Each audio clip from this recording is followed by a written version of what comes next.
With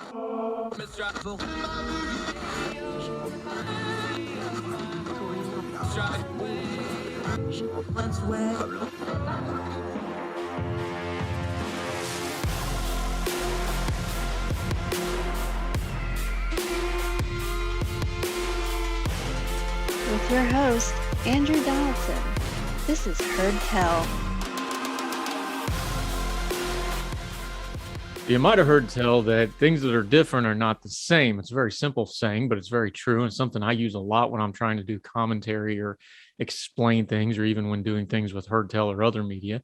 Things that are different are not the same. It's a very basic concept, but it's a hard concept because we always want to try to compare things, especially when we don't fully understand them. Well, we had a really good example of how that can go wrong in a hurry here recently.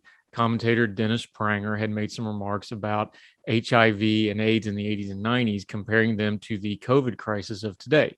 The bit that got him into trouble and caused a big stir online, and I'll just quote it, was, quote, "During the AIDS crisis, can you imagine if gay men and intravenous drug users had been pariahs the way non-vaccinated are? But it would have been inconceivable," end quote. And now go and find those remarks for yourself, get them in the full context. At the end of that segment, he actually, maybe realizing he shouldn't have said that, prefaced it with, "They shouldn't have been pariahs," but by then the comments were out and folks were reacting strongly to them.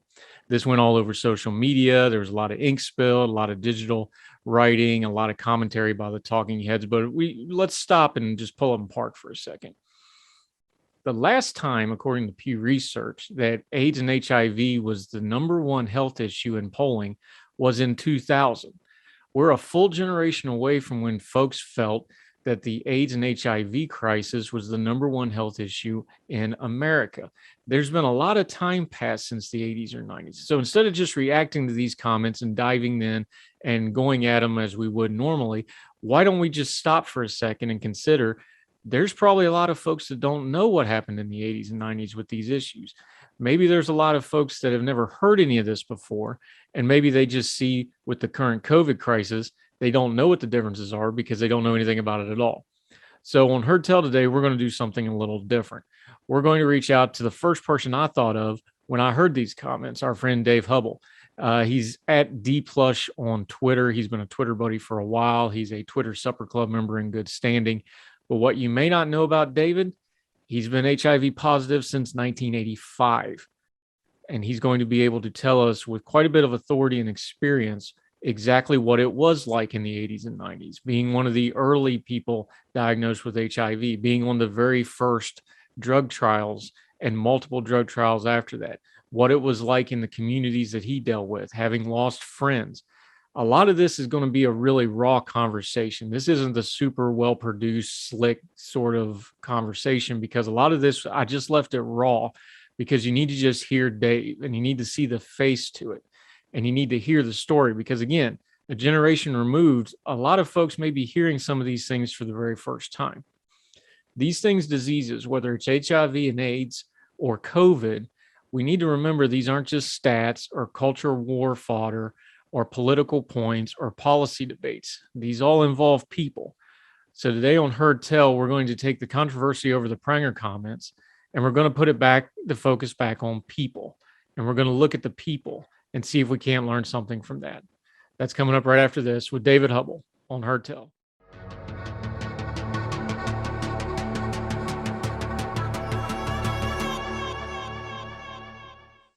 And I'm thrilled to get to talk to our friend David Hubbell. We're going to delve into a topic that he not only knows about, but lived about, and he can instruct us on it from a point of view of experience. David, how are you today, sir? Appreciate your time. Oh, I'm good. I'm good. How are you doing? I'm great. You've seen the comment. I don't want to dwell on it too much, but let's just take it on its premise, because this has been the better part of 40 years of your life now. Is there any kind of fair comparison to AIDS, HIV in the 80s and 90s and what we're doing with the pandemic now that you see? In the way that people are treated? Yes. So I looked up the word pariah, and it means outcast. Yes. So, so I I donated blood in a Red Cross blood drive in '85. And a couple of months later, I got this letter, Wow. certified letter from the Red Cross. And that informed me that I had been exposed to HTLV3, which is at that time how they referred to HIV. And the first thing they said, their first suggestion was, follow up with your primary care physician. So I did. I made an appointment right away. And I'm going to go back a little. So when I got the letter, I remember that day so well. It was really cold that day, and I was on my way to work. And I opened it right away because it was certified. And it's like, I don't know how to describe, it's like I wanted to sink into the ground. Right. I got this big burning sensation throughout my whole body and sort of a, oh my God type reaction. Yeah. So, but I think it's important because what I did was I went straight to work. I didn't, I don't know. I didn't go back home or anything like that. So I just went to work. And I think that exemplifies kind of my life with this, is sort of to keep going, And so I went to my doctor and I showed him the letter. And the first words out of his mouth to me were, you know what this means? So, I was like, yeah, I know what it means. I'm going to die. And because back then, yes, HIV, AIDS was a death sentence. This is 1985 you're talking about. Yes, right. Okay. There was nothing. There was nothing available. There weren't any medications, or there was no type of like a support group, or no one really knew what to do. Oh, and I'm talking about my experience here in Chicago. Right. So somehow I found out about this group. It was called Passages, I remember. And it started out with about 10 of us who had all recently tested positive for the virus. And it was, I guess it was group therapy. And so out of those 10 people, I'm the only one who's still alive. And they were all about my age, in the 20s or so. And so, yeah, it was a very scary time. I was told to get health insurance. So I had health insurance with Allstate, because at that time, Allstate had health insurance. And then I was eventually, they canceled my policy. So somehow they found out that I had tested positive for HIV. I'm not sure how they found out, but the letter said that I had an irregular blood count, according to the Medical Information Bureau, which I didn't know what that is. And to this day, I don't really know what it is, because I attempted to contact them. And I never heard from them or anything. So it might have been an insurance type thing. But yeah, I was devastated when I found out. And because I had been reading, there were gay men who were hospitalized for various opportunistic infections like PCP, which is a serious form of pneumonia. Right. And a lot of guys were kicked out of their homes. If they were living with their parents or with a partner, a lot of guys were just kicked out of their home. I remember the story of this one man in San Francisco. He was in the AIDS ward in San Francisco General Hospital. I don't know, he was there for a couple weeks. And when he got home, he lived alone. He found all of his stuff and belongings out on the sidewalk. So, yeah, I felt very much as a pariah. And yeah, there's a lot of politics that go with it. But I think a big part of that pariah feeling or status was just, total inaction by the government. I'm talking about Ronald Reagan. Sure. He didn't talk about it for like 4 years. And, I became very depressed. And with the help of a good therapist, I worked my way out of that. And,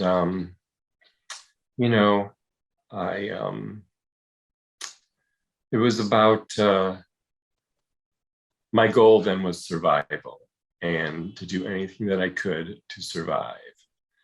So I enrolled in ACTG 019, which stands for AIDS Clinical Trial Group, for, at that time, AZT, which was an old cancer drug from the 60s. And they tested it and found it had some effectiveness against HIV. So I signed up for this study, and somehow I got in. You had to have a certain T cell count. I don't remember what mine was. And I went to that to hopefully get on the drug, because they didn't tell you, but also just for healthcare, because every month I would have to go in and do blood work and have a physical, because I had lost my health insurance, Right. And it always struck me as interesting because, it was at Northwestern Memorial Hospital in Chicago. I don't know if you're familiar with it, but it's a huge state-of-the-art, it was back then and is now, facility, on the Magnificent Mile in North Michigan Avenue. And but this study, we were in the basement in like this really little room. I couldn't tell you, like a small bedroom. And to me, that wasn't a good sign. We're shoved off in the basement, out of the way.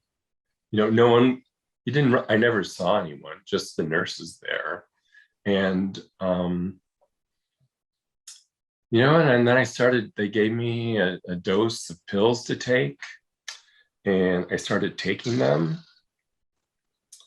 And it was in blister packs, these red and white capsules. So I started taking them, and then I started to vomit. They made me vomit. And I was just feeling sick.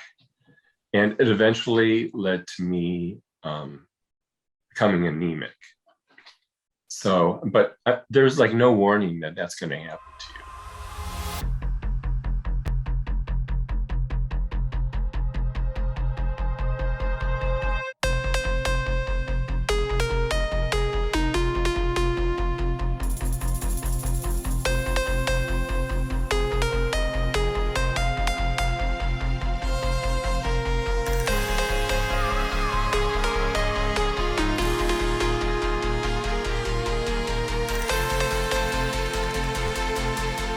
This is all They didn't- experimental stuff. They probably didn't even know at the time, right? Yeah, well, they kind of knew. I mean, they knew there was going to be side effects, but they're like, we're going to try this and see what happens. Was a lot of this, right? Yes, right.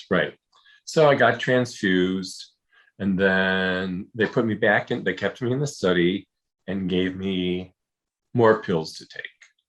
Okay, so I took those pills. I felt a little better. I still would vomit sometimes, but I was heavily fatigued, and then I became anemic again. So I went through all that, and then they decided to keep me in the study. And then I found out, one of the nurses told me, even though they're not supposed to tell you. So I was on the first dose, was 1,500 milligrams a day, which Wow. turned out to be 5 times the recommended dosage. And then the second dosage was 500 milligrams a day, which was a little bit more. And so the upside to that, I try to find the upside, was that I knew I was on the drug, you know, and one of the measurements is the measurements of your T cells, and my T cells started to go up. And then they followed me, and then you know, it became the FDA approved it for 300 milligrams a day. So I had all these capsules because I couldn't go to the store. It was $10,000 a year. Wow. Burroughs Welcome. Yeah, it was $10,000 a year. And activists really fought that. And they brought the price down by like 10 or 20%, but I still couldn't afford it. But I had all these pills that I didn't take because they're making me not feel good. And well, what I did was I punched them out of the cards so I could bring in empty cards so the nurse wouldn't hassle me. And they were like, "Oh, you're not taking all of it and everything." So I don't know. So I just started to take one pill, which was 100 milligrams a day. And then that seemed to work. And, you know, but so there was that going on. But AZT was a toxic drug, and it was toxic to a lot of people. And around that time, I was working for a caterer here in Chicago. He had his own business, it was small, and his first name was Kevin. And he was diagnosed at that time with what they called ARC, A-R-C, AIDS-related complex, which was like, you don't have full-blown AIDS, but you're kind of there. So they called it ARC. But before that, they called it GRID, G-R-I-D, gay-related immunodeficiency. Yeah. So Kevin, I don't know, you know.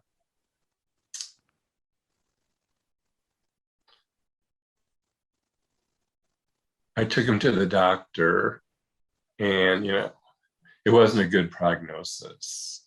Right. So I don't know, a few days later, they found him dead. And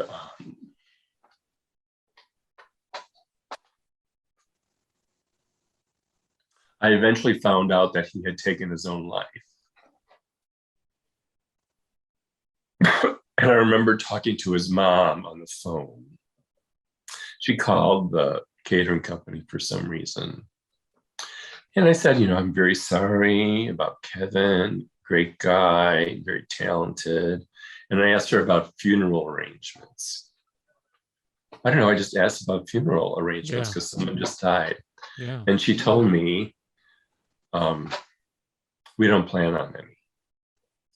So, you know, talk about being a pariah. That happened to a lot of men. And then down the line, you know, a lot of women as well, and sex workers and IV drug users. And but that's what I remember the most from that time was people lost their jobs. Employers would find out that you were in the hospital, you know, and it would have been someone knew that you had AIDS or you're very sick. You know, lots of people lost their jobs. Here in Illinois, there was a lawmaker, Penny Pullen, and what year? Probably the early 80s. And she was ferociously anti-gay or LGBT, you could say. And so her idea was to start quarantining people with HIV. So I don't really remember that word quarantine. I sort of remember talking about like interning people. So to me, that meant like internment camps. And the one thing she did pass through was For 2 or 3 years, any couple who wanted to get married, both of them had to have an HIV test. Oh, so this would have been 85 because that's when the HIV test came out. Yeah, 85 or so. And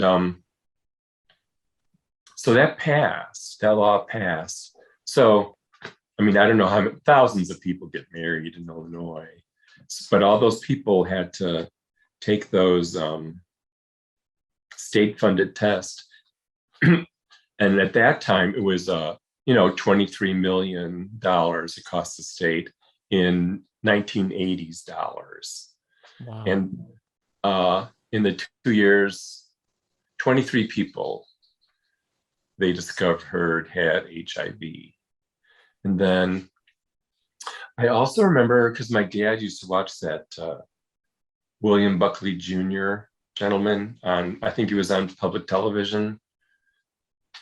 I don't remember the name of the show, but his idea was to tattoo people who were tested positive for HIV, or even if they were a gay or lesbian individual. And well, fortunately, that never went anywhere, as far as I know. And I think there was some of the outcast or pariah attitude was also in the gay community. So my friend Kevin, who I just talked about, he, one of his clients and a good friend of his, I brought something over to his place. I don't know, something. And he told me, I brought it up to his swank condo, and he told me, well, I just donated $500 to the Lyric Opera of Chicago because I don't want to support that dirty disease. So it was from within the community as well, because a lot of people didn't know or understand. And yeah, I mean, well, when I found out my diagnosis, I stayed in. I went to work and would come home and stayed in. I didn't socialize, I didn't want to meet anybody. And that was, I was very afraid of rejection, and people could disclose your status,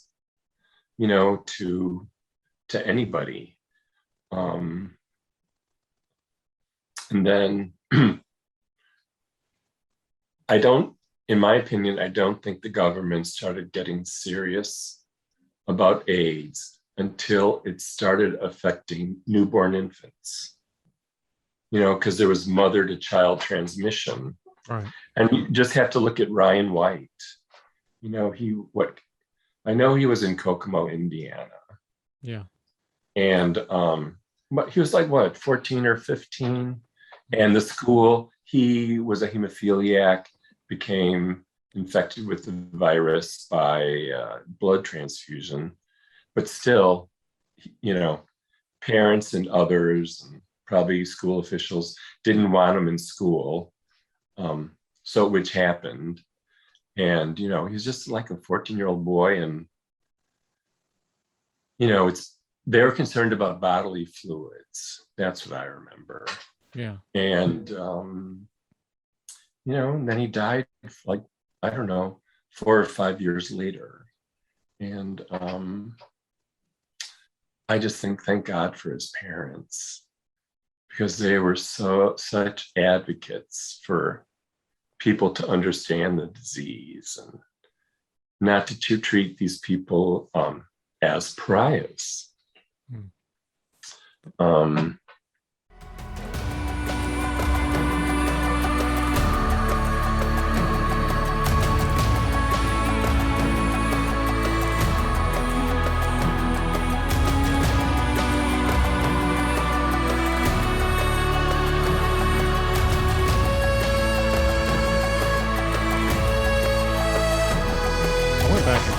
because I was just curious. I'm 41, so I grew up in the 80s and the 90s, graduated high school in 98. So I remember it. You lived this experience. I remember seeing it through news, seeing it through the commentary, seeing it more through the cultural debate part of it. So I got curious. I went back and looked. Pew actually has some of the data still. In 1987, so this is 2 years after 85. This is kind of probably peak panic, for lack of a better term, because it's before we started having more understanding. So 1987, these were the poll numbers on this stuff. 78% of Americans said all AIDS patients should be treated with compassion. This would extrapolate to HIV as well, I would assume.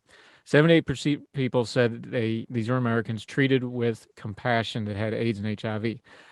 But the numbers underneath that probably are going to be shocking to people now.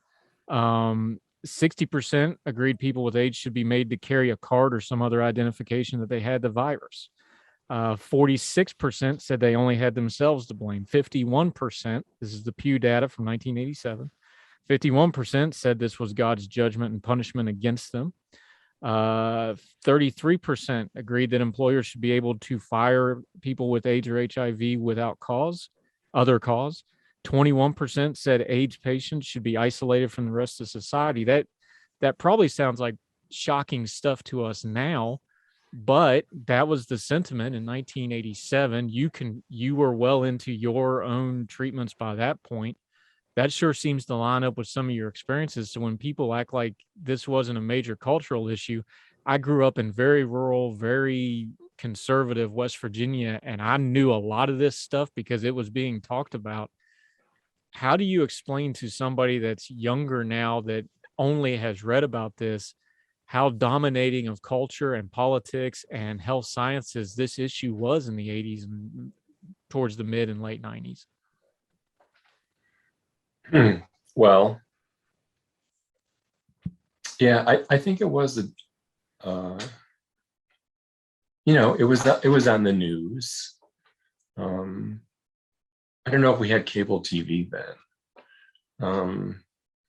but there would always be some kind of shock news about AIDS, and then Haitian immigrants brought it in. Look, I think a lot of scapegoating, I think. But everything, those numbers that you read, carrying the ID card, I remember that being talked about. And, but the scariest thing was, I think in Illinois, was that talking about internment camps. So Yeah. I'm just thinking here for a second. Well, at first, the mainstream media basically ignored it. I know the 1981, I don't know, June or September, there was a small article in the New York Times about gay men who were experiencing KS, Kaposi's sarcoma, which is a skin cancer normally found in dark-skinned people who lived in the Mediterranean. But now it was affecting these, all white guys, and black guys, who had lesions all over their face. Most of those guys, they would just stay indoors. Sometimes I would see these folks out and about, and they wore like a lot of makeup, and but there was like nothing you could do for it. And it wasn't until a couple years later that it appeared on the front page of the New York Times. And talking about, ACT UP, the AIDS Coalition to Unleash Power, they had a ZAP, which is, what is a ZAP? It's focusing on a group or a person or two, and they would like have their signs and shout slogans around that person or whatever. But they interrupted the broadcast for Dan Rather one night on the CBS News. Something about, report AIDS fairly. And so a lot of people saw that. And I don't know what they thought. Oh, they probably thought, oh, there goes the fags again. And but yeah, I remember all that stuff that you mentioned. Yeah. And, I'll give Chicago a lot of credit for not so much the city, but I think the LGBT community one thing AIDS did, I believe, is it really galvanized LGBT people, because then, people wanted gay rights and stuff, but nothing was really passing. They couldn't pass a human rights ordinance, is what they called it in Chicago here. Oh, it took 2 or 3 votes to pass that.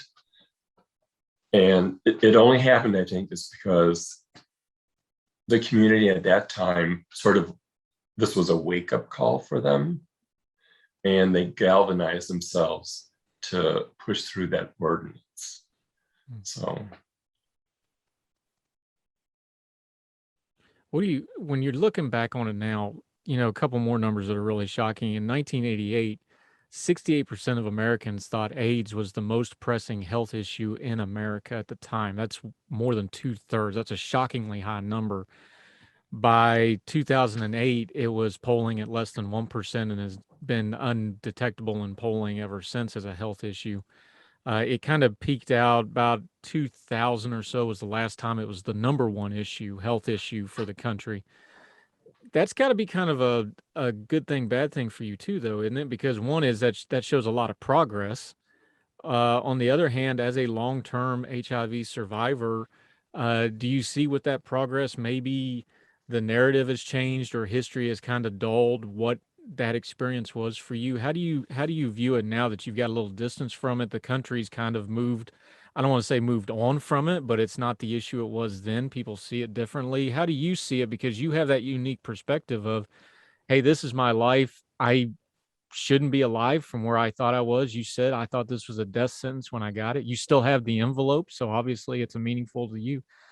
Do you see that less than 1% as a positive? Do you see it as a negative? How does that land for you? Oh, wow. So in 2000, the percentage was down, right? Of people seeing it as that was the last year. It as a was the health number. threat. That was the last year. It was the number one issue in polling. Oh, okay. Yeah. So I think a part of that is what happened in 1995. So in 1995, the drug companies came up with what is called a protease inhibitor. Mm-hmm. I don't know all the science to it, but it prevents the virus from replicating. So people started taking it and they walked out of the hospital. If they were sick at home, they started taking these protease inhibitors, and so people went back to work. People went back to like their normal social lives. AIDS deaths. I don't know if I want to say plummeted, but AIDS deaths were really reduced. So I think sort of like, I guess no news is good news, because Sure. people were starting to live. And now I think and a couple organizations I'm involved with is, how do we deal with all these people like me who are long-term survivors, who are, so I'm 63. What's going to happen to these people? most of them thought that they were going to be dead. And so the question is sort of like, where do they put us? Maybe. Yeah. Where do they put us? Here in Chicago, there's Howard Brown Health Center. It's been around since '74, and they came together and did, I think at each time, everything they could to help people with HIV/AIDS. And now, in the past couple years, they're focusing on how to address the needs of aging HIV folks. And they refocused their case management, and they're hiring case managers to assist elderly people. I don't know, some people don't like the word elderly, but you're seniors, pretty thrilled about it though, aren't you? Yeah. But beats the alternative, my dad always said. Yeah, right. So they're starting to, help people out, find them housing, because there's a lot of indigent long-term survivors, I think. Yeah. And working on building them community housing. We already have one LGBT and other people housing buildings here, not far from where I live here. So I'm not sure what will happen. But what's happening, they're finding, and I try to follow it, is that long-term HIV survivors, we're getting medical conditions earlier. Yeah. So like arthritis. So yeah. I have moderate to severe arthritis in my knees and ankles, which isn't really supposed to happen for, I don't know, a few more years. And a lot of people, problems with high blood pressure, cardiovascular disease. Sure. So I'm looking for the word here. It's more intense, sure, for people like my age with HIV than someone my age who is not infected with HIV. Yeah. And so we'll see what happens.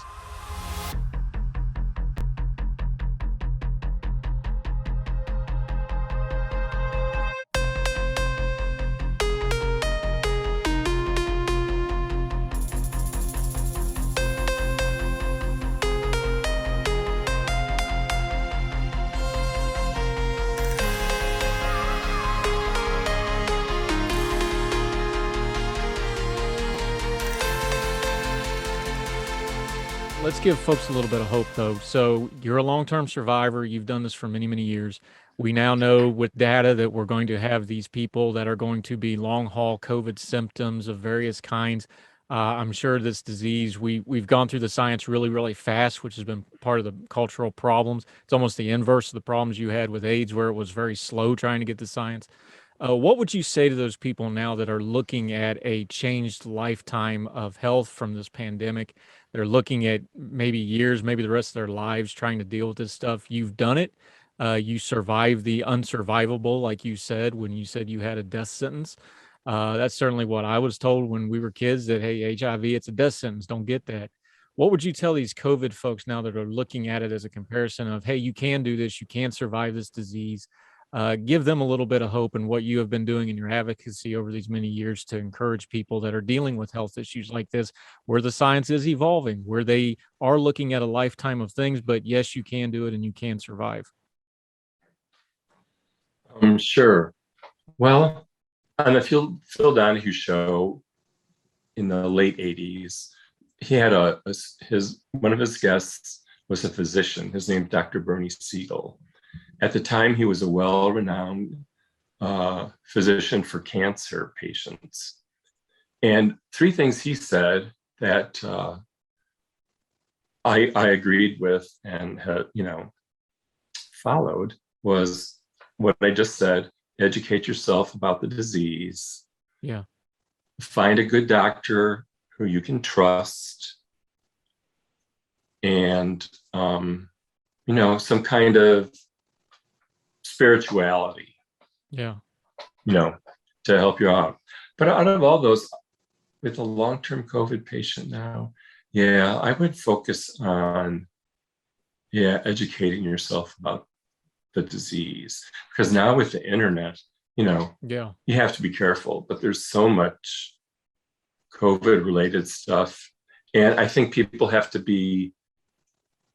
become activists and put pressure on the government, the FDA or the NIH, and see, what are we doing for long-term COVID people? Is there anything in the drug pipeline coming down the line that would assist you in the future, and advocate for that? So that's easier said than done, because, if you're really hit with long-term COVID, I don't think I would be, an activist.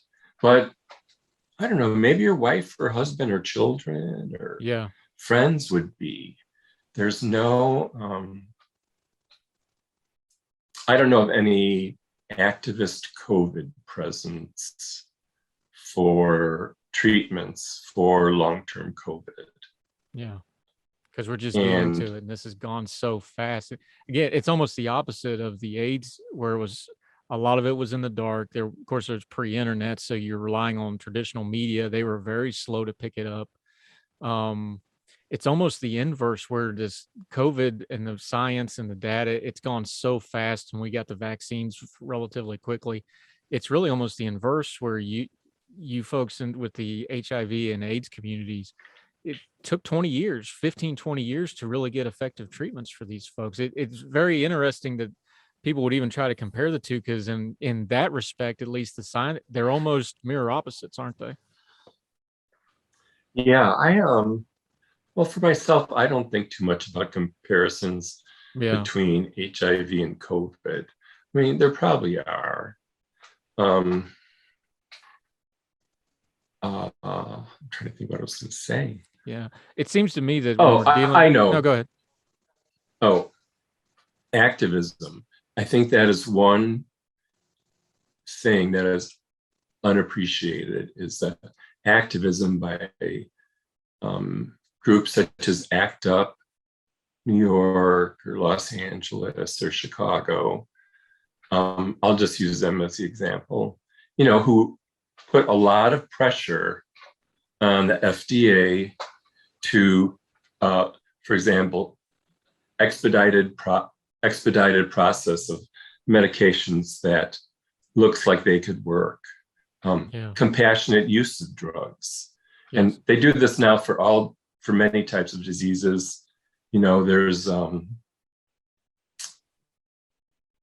just let the person, their prognosis is not good at all, and if there's something that they can try that might help them, we have that now, and it's very important. And I think a lot of the research into HIV/AIDS led the way for rapid development of the COVID vaccines. Yeah. By massive research, expedited approval. The Merck pill that people are talking about now, I don't know, but it's they studied it, but they not for too long though. I wish I knew the exact time, but it's going to be approved. It's approved in the UK, so it will hit here sometime. Yeah. When you kind of look at all this together, it seems to me the cultural aspect of this, which is what the early HIV/AIDS and the LGBT community had to kind of fight through to get to the science and the healthcare part. It seems like the way to me to keep that from being an issue forward is not just getting hung up on the science, not just getting hung up on the culture, not just getting hung up on the healthcare of it, but keeping this as a people focused thing. And I think part of the problem with the COVID debate we're having now is we're getting caught up in a lot of stuff and we're forgetting we're dealing with people. And especially you're talking about, well, we're over 750,000 dead in America. That's a lot of people. We're talking about long-term people. That's a lot of people.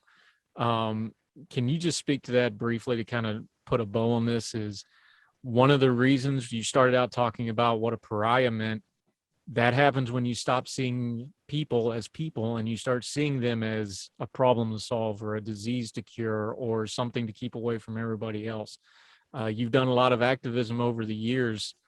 Isn't that the key to a lot of this, is treating people as people and respecting them as people? Then whatever the issue is, or the political issue or the healthcare issue follows after that? Yes, I agree. Yeah, people on all sides of the spectrum, need to look at each other and realize, she's a mom, he's a dad, they have children, they have grandchildren, and just see them for who they are and drop the, oh, you live in a red state and the blue states are against us. And, I think that should happen. People need to look at each other as neighbors, neighbors helping each other. But then, but I don't know how that could happen. Yeah. I think if, let's say, like the media and social media could bring it down a notch with the constant chaos and divisiveness. I don't know. Sometimes on Twitter, I hear people and, oh, I'm not oh, this guy's on TV. And, so sometimes I'll just turn it off. Yeah. A lot of these folks out there that are rabidly against other people for who they are, turn them off. And I don't mean that cancel culture stuff. I don't even know what that is really. I don't think they do either. It's okay. But I think you got the point though, is like, media is responsive to us. And if we keep demanding that kind of stuff, they're going to keep feeding it to us. So it's very much a starve the beast thing where, this is one of those things. It's a big problem, but it's going to have to start with the individual level. And you're just going to have to do a little better in what you consume and how you treat the people around you and kind of go from there, because you can't control the rest of it. But I think you're right. The media didn't do that because they wanted to. They did that because that's where the audience went. So it part of the blame's got to be on us and what we consume. And that's why we do shows like this, where instead of just reacting to the outrage machine when these comments about AIDS and HIV in the 80s and 90s were made, we reached out to talk to you and to find out and to listen and to learn, those of us that didn't experience that. And it was a long time ago. I hate to tell you that, but it's a lot of people been born since, may not know anything at all about it. So that's why we do this and why I appreciated your time today. I know it's a very tough topic for you and it's personal to you, but thank you so very much, David. You're David Damien on Twitter. That's how I got to know you, and we got to be Twitter buddies and friends. But people follow you on there. And just as kind of a final thought though, is it would have been real easy for you to just go in a hole or just stay home, like you said. Why are you on Twitter? Why do you poke your head out into the wider world, just as kind of way to put an end to this. How can somebody like me become a friend of yours like we have? Why do you do that? Because it would have been real easy for you to just kind of do the fetal position and try to hang on. But you're on Twitter, you're on social media, despite those bad things you say. Why is that? What do you think you're finding and accomplishing out there with that? Well, so in the past couple months, I've lessened my screen time. Yeah. With like Twitter. And I first signed up by Twitter to, it was a good source of news from all kinds of different places and all kinds of different topics. And I think, I got on Twitter to, become more informed. Yeah. And,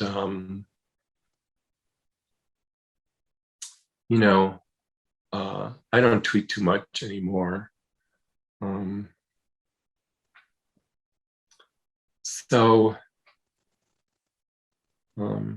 with this, this will make sense. But I have an old priest friend of mine. He's a monk.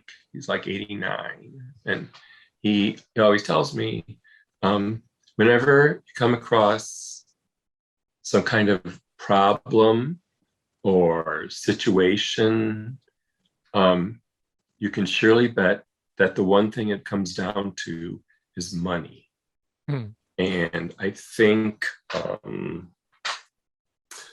this like chaos on social media, chaos sells. Yeah. They used to say sex sells. It still does, but now chaos sells. Yeah. And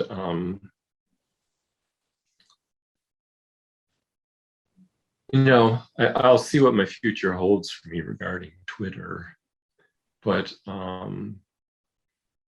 it's very important to me for some reason to be informed. I've been like that my whole life. Yeah.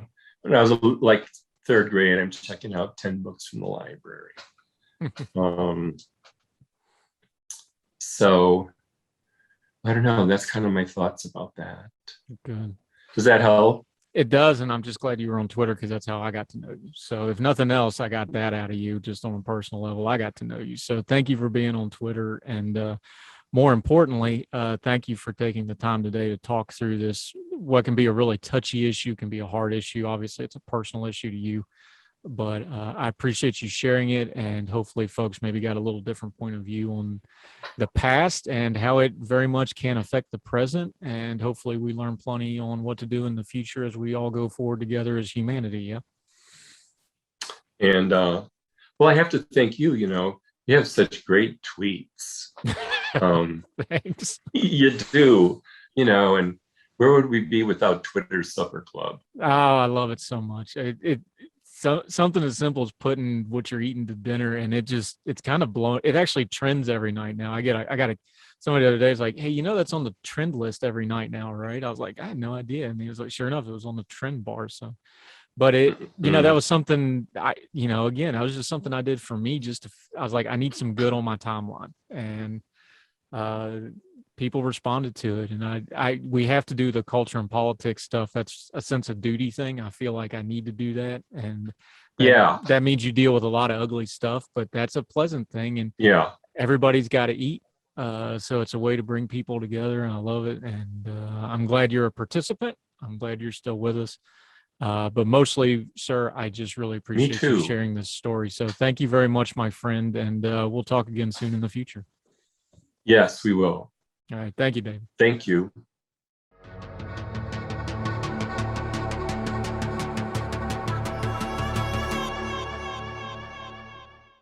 In 1986, one of the turning points of the HIV and AIDS crisis was C. Everett Koop issued a report to the Reagan administration, and it ended up becoming a pamphlet that was sent to every home in America. And one of the real important quotes of that was when he said this: "We are fighting a disease, not people. Those who are already afflicted are sick people and need our care, as do all sick patients. The country must face this epidemic as a unified society. We must prevent the spread of AIDS while at the same time preserving our humanity and intimacy." Now, those words go back to the 80s and 90s, and the AIDS and HIV crisis that we talked about with David, but it's true today too. When we're talking about COVID or whatever the next crisis after that's going to be, we can never lose our humanity. We get wrapped up in the figures and the policies and the debates, and we forget that there's a lot of people involved here. The highest death rate for AIDS that peaked out was about 40,000 people. COVID has about 750,000 dead and counting as of the date of this. Things that are different are not the same, but the principles of treating each other with dignity and compassion and understanding that we're all still humans and that we have mortality to deal with no matter who we are is something we need to all do better at. And it'll help us deal with issues, whether they be COVID or remembering the AIDS and HIV crisis that still to this day affects 1.2 million Americans. That's it for this edition of Heard Tell. Hope you got something from this. Appreciate our guest, David Hubbell. He has been a good Twitter buddy. Make sure you follow him. And I really appreciate him because this was not an easy topic for him. I'm sure it was hard, but I think it's a worthwhile issue to deal with, especially since it kind of blew up into an outrage and we get to actually turn down the noise on it, which is what we want to do here on Heard Tell, and hear from a human being and hear their story and maybe hopefully see things in a little bit different light. Wherever you're listening to this, whether you're listening to the podcast version or watching on YouTube, if you could leave a comment and a rating, if you get the option to do that, that's very important. It lets people know that our program is worth checking out. If you really liked it, you want to do us a favor, share it on your social media. Let folks know where to find us. We'd really sure appreciate it. We'll keep doing it as long as you keep listening. And wherever you are across the street around the world, we hope you're well. We hope you're well fed. Until we talk to you next time, y'all take care. All the music on Heard Tell is provided under a Creative Content license from monstercat.com.